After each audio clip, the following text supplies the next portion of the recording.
Okay, now our technician will show you how to operate the machine. Okay, now we start machine.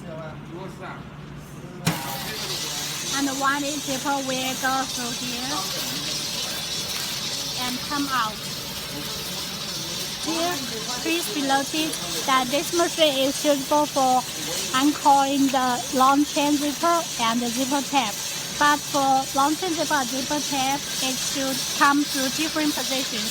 For the long chain zipper, it should come above the leader. This leader, it should come above this leader, but for zipper tab, it should come between these two leaders, between these spare parts and come out.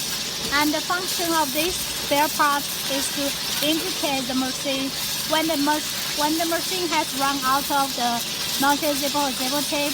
These spare parts will fall down to their place and the machine will stop automatically. So if you have any question about the machine, please feel free to contact us. Thank you.